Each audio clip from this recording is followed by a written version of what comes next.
কয়টি কারণে স্ত্রীকে শাসন করা যায়? তিনটি কারণে আপনি স্ত্রীকে শাসন করতে পারবেন, তবে এর একটা ধরন আছে। অনেকে আবার খুশি হয়ে যায় না যে পিটাই আজকে সোজা করে ফেলবো। তিনটি এমন কারণ আছে যেই কারণে একজন নারীকে তার স্বামী শাসন করতে পারে, গুরুত্বপূর্ণ বিষয়।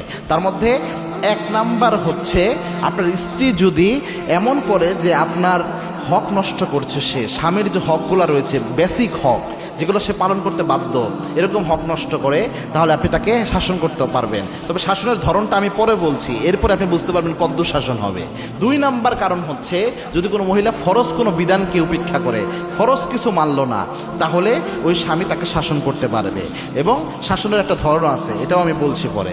তিন নাম্বার হচ্ছে, যদি কোনো মহিলা স্বামীর এমন কোনো আদেশ, যে আদেশটা মানা উচিত, যেমন আপনার ঘরের বাহিরে বের হয়ে গেছে কিন্তু স্বামীর অনুমতি নেয় নাই, এরকম কিছু যেটা তার জন্য রিস্ক এবং একটা নারী হিসেবে এটা উচিত না, এরকম কোনো কিছু যদি করে, তাহলে স্বামী অবশ্যই তাকে শাসন করতে পারবে। শাসনের সিস্টেম কি? কোরআনের বিধান আপনি দেখেন। আল্লাহ রাব্বুল আলামিন প্রথম শাসনের জন্য সিস্টেম বলেছেন, ওয়াইজুহুন্না, আপনি প্রথমে তাকে বোঝানোর চেষ্টা করবেন, নসিহত করবেন, প্রথমে তাকে কথার মাধ্যমে বুঝাবেন। যদি এটাও সে না মানে, ওয়াহজুরুহুন্না ফিল মাদাজি', তার বিছানাটা আপনি আলাদা করে দেবেন, একটু বিছানা আলাদা করে ঘুমাবেন। একটু অভিমান করে থাকলেন অল্প সময়ের জন্য, একই বিছানায় শুইলেন কিন্তু দুইজন দুই পাশে ঘুরে শুইলেন, এটাও একটা শাসনের পর্যায়। এটা হচ্ছে দুই নাম্বার। তিন নাম্বার, হালকা প্রহারের কথা এসেছে। প্রহারটা কেমনে করবেন? নবীজি হাদিসে বলেছেন, আপনি তার গালে থাপড়াইতে পারবেন না, চেহারার মধ্যে থাপড়াইয়া একদম চেহারার আর্ট চেঞ্জ করে ফেলছেন, চেহারার যে শেপ রয়েছে এটা চেঞ্জ করে ফেলছে। এমন অনেক স্বামী রয়েছে, এমন পিটায়, গরুর মতো পিটায়, এটা কখনোই করতে পারবেন না, আপনি জালেম হিসেবে কিয়ামতের দিন উঠবেন। দুই নাম্বার, শরীরে দাগ লাগে এরকম মার দিতে পারবেন না। তিন নাম্বার, আপনি মাথা থেকে কোমরের উপর পর্যন্ত এই অংশটায় আপনি আঘাত করতে পারবেন না, এটা গুরুত্বপূর্ণ বিষয়। চার নাম্বার হচ্ছে, আপনার শাসন করার ক্ষেত্রে আপনি মারতে পারবেন কি দিয়ে?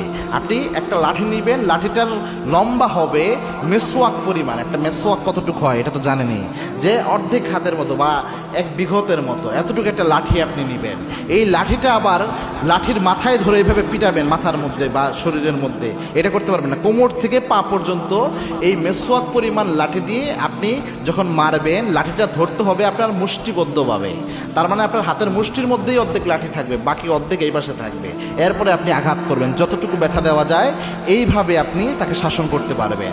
এখন এই ওয়াজ এক জায়গায় করার পর মাহফিলে আমাকে এক ভাই বলছিল যে, হুজুর কানে কানে মাহফিল শেষে যখন খাবার দাবার খাচ্ছি, স্টেজে কানে কানে বললো, স্টেজের নিচ থেকে আমার পরে, যে হুজুর যদি এই মেসোকটা আমি এইভাবে ধরে এটা দিয়ে গুঁতা দেওয়া শুরু করি তাহলে কি হবে কিনা। চিন্তা করতে পেরেছেন? মানে তার বউ মারতেই হবে। তো আপনি এইভাবে, তার মানে ইসলাম এমনভাবে শর্ত দিয়েছে আপনি বউকে মারতেই পারবেন না। আল্লাহর হাবিব মারার ক্ষেত্রে উৎসাহিত করেন নাই, এবং আল্লাহর হাবিব বলতেন, লা তাসুব্বুল বানাত ফা ইন্নী আবুল বানাত, দুনিয়ার কোনো মেয়েকে মারা তো দূরের কথা, তাদেরকে বাজে কথা বলে গালিও দিও না, কেননা আমি নবী মুহাম্মদ মেয়ের বাবা। আল্লাহু আকবার।